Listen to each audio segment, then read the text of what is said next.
Okay, let's put two eyes in our snowman here. And to mimic, two lumps of coal, hit the drop-down menu next to the cube icon, and there's an object in here called platonic. So choose platonic. It's buried in the base, of course. Grab only the y-axis as always and pull it up, and you see this huge polyhedral object here. Come over to the attribute manager and let's set this, I think, to 5 or 10. I wrote it, I'm looking at my notes right now, 10. So set, instead of 100 meters, input 10. And that's a good size. Segments, we can leave that alone. Alright, so this is a good place to practice using our 4 different views.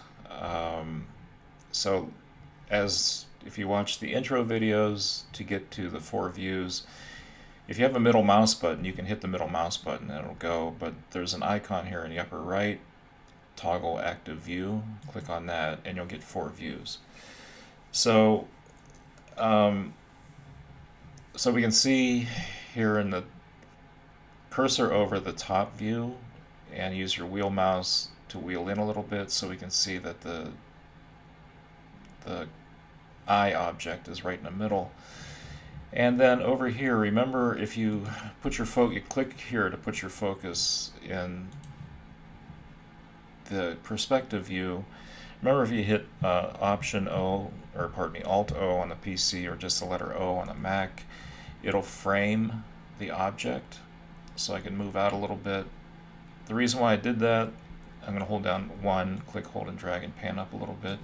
I want to use the wheel mouse and 1, click, hold, drag so you can see what's going on in the perspective view as we move this around. Okay, so first of all, the main thing I want you to get used to is using the 4 views in unison. Okay, so let's first move the object, the eye, down into the middle of the head here, and for that we would use the front view, right? Okay, so with the front view active, we can again hit the letter O or Alt O and then zoom out a little bit, pan. I just wanted to see, get it to where I can have a close-up of these views here.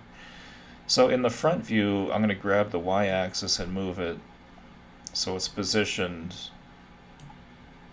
in a logical place there.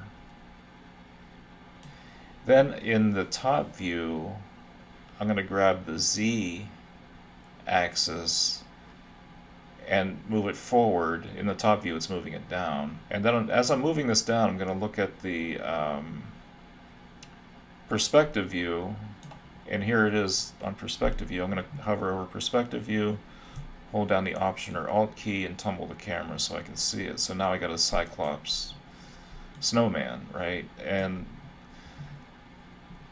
I can come back to the top view, move it over to the left, that's fine, but now if I go over here again, see, it looks kind of bug-eyed. So I can grab,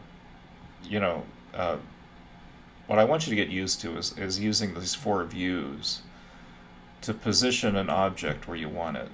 Okay, so the depth of that eye looks really nice there. And does it look, so I'm going to move it around a little bit.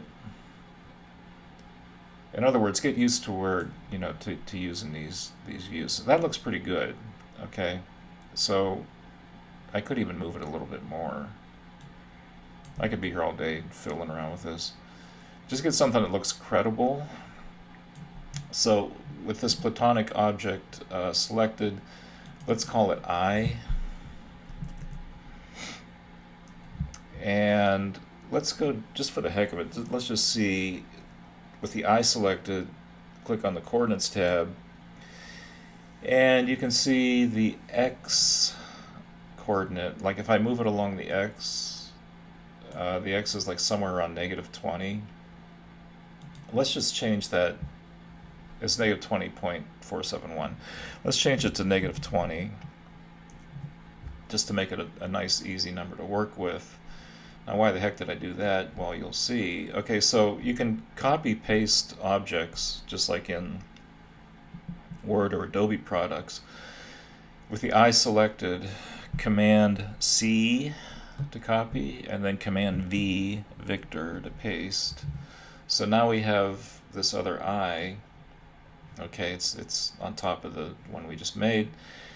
Now all I got to do, if I want it symmetrical, all I got to do is change this number to +20, right?